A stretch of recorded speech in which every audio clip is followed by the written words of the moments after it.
नमस्कार।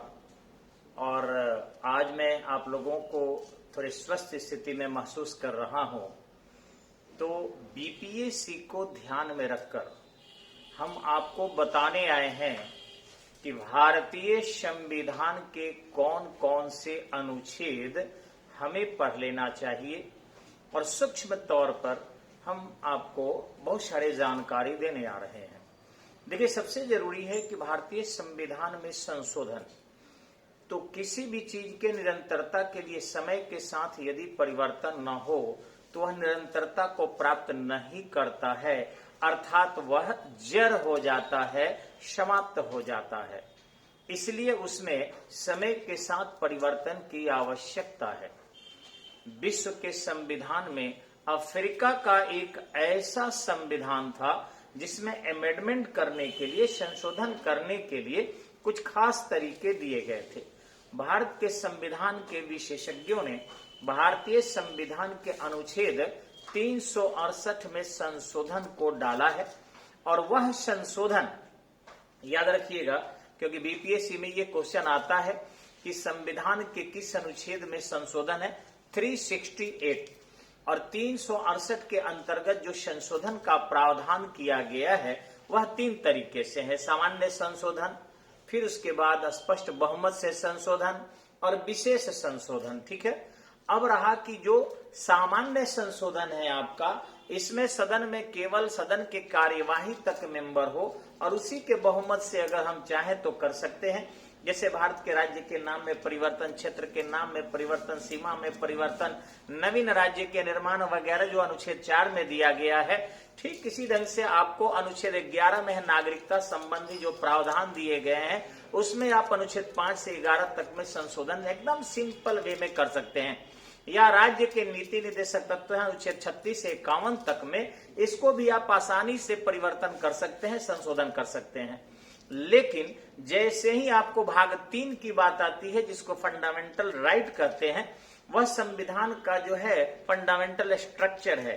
हालांकि fundamental structure of Indian constitution क्या है, भारतीय यानी भारत संघ बनाम मिनर्वा मिल्स वाद 1980 में जो रिपोर्ट आया था उसमें सुस्पष्ट नहीं किया गया है कि कौन सा जो है आपके भारतीय संविधान का ढांचा है।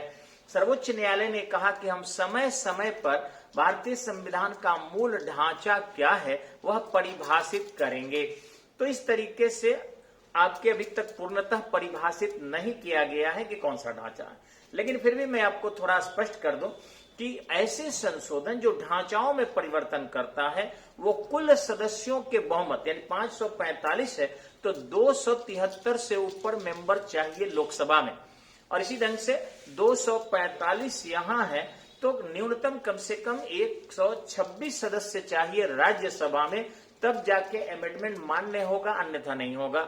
साथ ही भारत में 28 राज्य हैं, तो आधे से अधिक राज्यों के अनुसमर्थन की आवश्यकता होगी, तब जाके विशेष संशोधन होगा। लेकिन हो सकता है, क्योंकि आपको पता होगा कि 24वें संविधान संशोधन 1971 द्वारा श्रीमती इंदिरा गांधी ने यह स्थापित कर दिया था कि भारत के संविधान के किसी भी भाग में संशोधन हो सकता है। और इस तरीके से 42वां संविधान संशोधन 1976 उन्होंने किया था, और उसमें जो है इतना संशोधन किया कि लोकसभा के कार्यकाल जो 5 साल का होता है 6 साल कर दिया। ठीक इसी ढंग से विधानसभा के कार्यकाल भी जो 5 साल का होता है 6 साल कर दिया।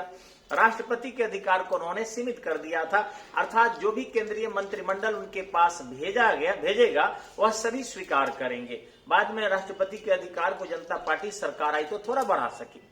अब रहा कि जो भारतीय संविधान में संशोधन, तो कौन कौन से जो है आपके संशोधन जरूरी है वो जान ले जल्दी से, क्योंकि बीपीएससी में ये सब काम आएगा। और थोड़ा तेज गति से मैं जान के बोलता हूं, आप लोग केवल इसे सुन सकते हैं और सुनने से ही इससे ज्यादा लाभ आपको मिलेगा, क्योंकि इसे लिखेंगे और रटेंगे तो नहीं, 2-3 बार सुन लेंगे तो निश्चित ही आपको शॉर्ट टाइम में, लोग कहते हैं प्रतियोगिता परीक्षा के जब अंतिम समय आ जाए तो इतना खा लो, इतना खा लो, इतना पढ़ लो कि ऑप्शन देखकर आप टिक कर लो और वहां जाके परीक्षा हॉल में वोमिट कर दो, सारे कॉपी पर क्वेश्चन को टिक मार दो और पास कर जाओ, बस बात खत्म।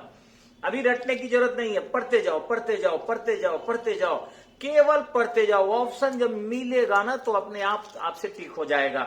और इसलिए अभी बहुत ज्यादा रटने की जरूरत नहीं, थोड़ा करंट बस 2 बार पढ़ना चाहिए, लेकिन बेस जो पढ़ के आ रहे हैं चाहे वो संविधान हो, फिजिक्स हो, केमिस्ट्री हो, बायो हो, या फिर इंडियन इकोनॉमी हो, वर्ल्ड इकोनॉमी हो, ये सारी चीजें, इंडियन हिस्ट्री वगैरह, ज्योग्राफी वगैरह है, इन सब चीजों को बस एक बार कॉल कीजिए, काफी है। क्योंकि प्रतियोगिता परीक्षा के दौरान आपको 4-5 विकल्प मिलेंगे, उन विकल्पों से आसानी से आप अपने प्रश्नों के उत्तर का चयन कर सकते हैं। तो मेरे तेज गति से आप परेशान मत होइएगा कि सर बहुत तेज बोलते हैं, थोड़ा स्लो बोलना चाहिए, क्योंकि बहुत शॉर्ट टाइम में हम आपको रोज एक लगभग कोशिश करेंगे अच्छी वीडियो देने का, जिससे बीपीएससी की तैयारी करने वाले लोग जो है वो केवल इसे सुनकर और सफलता सुनिश्चित करें। क्योंकि इधर परसेंटेज थोड़ा छपरा जिला का गिरा है, सहारनपुर मंडल का गिरा है, और बिहार का भी कहीं गिरा है, क्योंकि 1-2 पटना कोचिंग वाले जो है हसगुल्ले ज्यादा परोस रहे हैं और ज्यादा से ज्यादा आपको बहानेबाजी वाली चीजें पढ़ा रहे हैं। वो बेस से थोड़ा बहुत दूर हो चुके हैं, बस एक ग्लोब बस फोटो लाकर और दिखा दे रहे हैं, जिससे बच्चे उससे अट्रैक्ट हो, as like as a film and as like as a drama. और यही कारण है कि उत्तर प्रदेश, मध्य प्रदेश, छत्तीसगढ़, पश्चिम बंगाल, झारखंड वगैरह के बच्चे अभी बीपीएससी में ज्यादा से ज्यादा आ रहे हैं, या उनसे पटना नहीं पढ़ने वाले बच्चों से हम चाहते हैं कि फिर बिहार का रिजल्ट हो। इसके लिए मैं थोड़ा सा आपको श्रेष्ठ करने आया हूं, तेज गति से पढ़ाई को जारी रखें। यूट्यूब पर भी देख सकते हैं, हमारी क्लास को हम डालेंगे, क्योंकि अभी नहीं डाल पा रहे हैं, फेसबुक पर है, लेकिन जल्द डलेगा जाएगा आपके पास।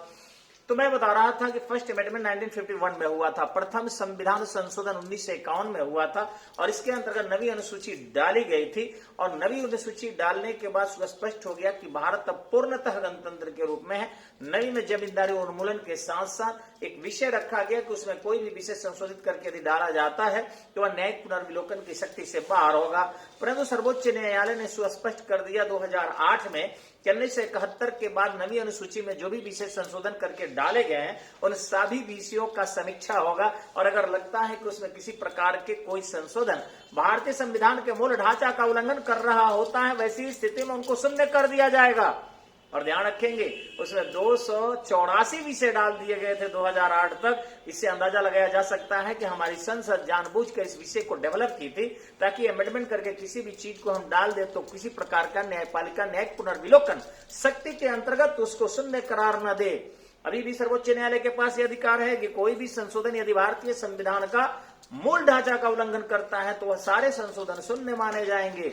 आपको शायद पता होगा कि फिर इसके बाद जो महत्वपूर्ण संशोधन हुआ था वह था 24वां, जो श्रीमती इंदिरा गांधी ने 1971 में किया था, जिसमें संसद को पावर दिया गया था कि भारत के संविधान के किसी भी भाग में संशोधन किया जा सकता है। और फिर 42 अमेंडमेंट जो है 1976 में किया गया, जिसको मिनी कॉन्स्टिट्यूशन ऑफ इंडिया कहते हैं, और उस संशोधन द्वारा बहुत सारे ढांचागत परिवर्तन किए गए थे। यहां तक कि संविधान के प्रस्तावना में भी पंथ निरपेक्ष शब्द डाला गया था, यानी जोड़ा गया था, राष्ट्रीय एकता व अखंडता के जैसे शब्द भी उसमें जोड़े गए थे। लेकिन उसके बाद जो महत्वपूर्ण संशोधन 43वां और 44वां हुआ, 43वां संशोधन जनता पार्टी सरकार ने 1978 में किया था, और इसलिए किया था ताकि जो संविधान के ढांचाओं में परिवर्तन किए गए हैं उसको थोड़ा सा क्या किया जाए, कम किया जाए, और उनके पावर को जो है सीमित किया जाए। 44वां संविधान संशोधन आपको पता ही होगा कि संपत्ति जो था अनुच्छेद 19 एवं 31 में था, उसे निरसित करके भारतीय संविधान के अनुच्छेद 300 क्लॉज 1 में रख दिया गया। अर्थात संपत्ति के अधिकार अब फंडामेंटल राइट के अंतर्गत न होकर मात्र आपका एक कानूनी अधिकार है, मुआवजा लेने का अधिकार है। इसके अलावा संपत्ति के अधिकार आपके अंतर्गत नहीं आता है। इसे थोड़ा सा और आगे अगर हम जाकर देखें बढ़कर, तो दिखाई पड़ेगा आपको कि जो 52वां संविधान संशोधन हुआ था राजीव गांधी ने 1985 में किया था, जो दल बदल संबंधी है, और इससे 10वीं अनुसूची को डेवलप किया गया था। अर्थात किसी राजनीतिक दल पर कोई व्यक्ति चुनाव लड़ता है और जब तक उसमें से 1/3 अलग नहीं होता है उनके सदस्यता को निलंबित किया जा सकता है। बाद में इसे अटल बिहारी वाजपेयी सरकार में परिवर्तन कर दिया गया और अब 2/3 कर दिया गया है, जिससे दल बदल कम से कम हो सके, और जिस पार्टी के चुनाव चिन्ह पर आपने चुनाव लड़ा है उसके मैनिफेस्टो पर लड़ा है उसकी महत्ता भी स्थापित हो जाए। यानी लोकतंत्र को राजनीतिक पार्टियों के तौर पर मजबूत करने की प्रावधान को इंडिया में लागू किया गया था। 52वां संविधान संशोधन 1985 में याद करते चलिएगा। 1989 में 61वां संविधान संशोधन किया गया। 61वां संविधान संशोधन था कि मतदाताओं की आयु जो 21 वर्ष थी उसे घटाकर 18 वर्ष कर दिया गया था। यह भी राजीव गांधी के द्वारा किया गया था। तत्पश्चात महत्वपूर्ण संशोधन हुआ था आपको 73वां, जिससे 11वीं अनुसूची को डेवलप किया गया। इसमें 29 विषय हैं और भारतीय संविधान के भाग 4 के अनुच्छेद 40 को संशोधित करके और फिर आपको डाल दिया गया था 11वीं अनुसूची में जो ग्राम पंचायत से संबंधित था। यह 1992 में किया गया। फिर से सुन लेंगे, 73वां संविधान संशोधन 1992 में किया गया। और यह संशोधन जो है पीवी नरसिम्हा राव के समय में हुआ था। यह संशोधन करके और ग्राम पंचायत को जो है मजबूत करने की कोशिश की गई। इसे 33% महिलाओं के आरक्षण का बात भी कहा गया।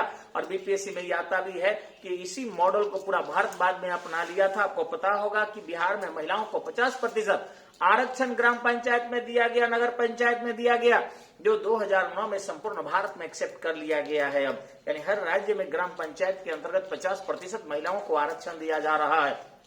आगे 74वां संविधान संशोधन करके 12वीं अनुसूची को डेवलप किया गया। और फिर नगर पालिका को जो है सृजित किया गया, जिस नगर पालिका के अंतर्गत आपको पता ही होगा कि कुल 18 विषय को शामिल किया गया था। वर्तमान में बिहार में भी नगर निगम के चुनाव की घोषणा कर दी गई है और निश्चित रूप से ये चुनाव होने वाला है। छबड़ा भी उसके अंतर्गत है। इसके बाद आगे देखते हैं हम जरूरी संशोधन में 86वां संविधान संशोधन जो हुआ था, यह आपके 45 अनुच्छेद 45 में संशोधन किया गया। 2002 की बात है ये। और 6 से 14 वर्ष के बच्चों के अनिवार्य और निःशुल्क शिक्षा की व्यवस्था की गई थी। ठीक इसी ढंग से आपको 92वां संविधान संशोधन जो है, यह भाषाओं को जो है संख्या बढ़ाने का कार्य किया था। और तत्पश्चात 101वां और 104वां संविधान संशोधन आरक्षण से संबंधित है, जिसमें 104वां हालांकि हुआ था 126वां, लेकिन 104वां के रूप में उसे एक्सेप्ट किया गया है, जिसमें सामान्य जाति के आर्थिक रूप से पिछड़े हुए लोगों को आरक्षण देने का प्रावधान किया गया है। अब ध्यान रखेंगे कि भारतीय संविधान में 368 जो है, यह साउथ अफ्रीका से लिया गया है। और इस प्रकार भारतीय संविधान को निरंतरता दी जा सकती है, समय अनुसार जो है इसमें परिवर्तन करके, और इसे अमर बनाया जा सकता है। जब जैसी पीढ़ियां नवीन आएगी, अपने सोचों के अंतर्गत भारतीय संविधान में संशोधन कर सकती है। और कई संशोधन हमने किया है। अभी तक देखा जाए तो 105 संशोधन लागू है और 127 संशोधन हम लोग कर चुके हैं। बहुत सारे संशोधन लागू नहीं है। और आपको शायद पता होना चाहिए कि संशोधन जब करके हम राष्ट्रपति के पास भेजते हैं, महामहिम राष्ट्रपति जब सिग्नेचर कर देता है तो वह विधि का रूप धारण कर लेता है। लेकिन एक और चीज जान लीजिए कि संविधान संशोधन के कंडीशन में कभी भी संयुक्त अधिवेशन नहीं होता। संविधान संशोधन के कंडीशन में लोकसभा और राज्यसभा दोनों के अधिकार क्या होते हैं? समान होते हैं। धन्यवाद। और इसको आप इतना जाने, बहुत बहुत अच्छा लगा हमें। आप लोग इसको जरूर हट जाइएगा, 2-3 बार पढ़ लीजिएगा। धन्यवाद।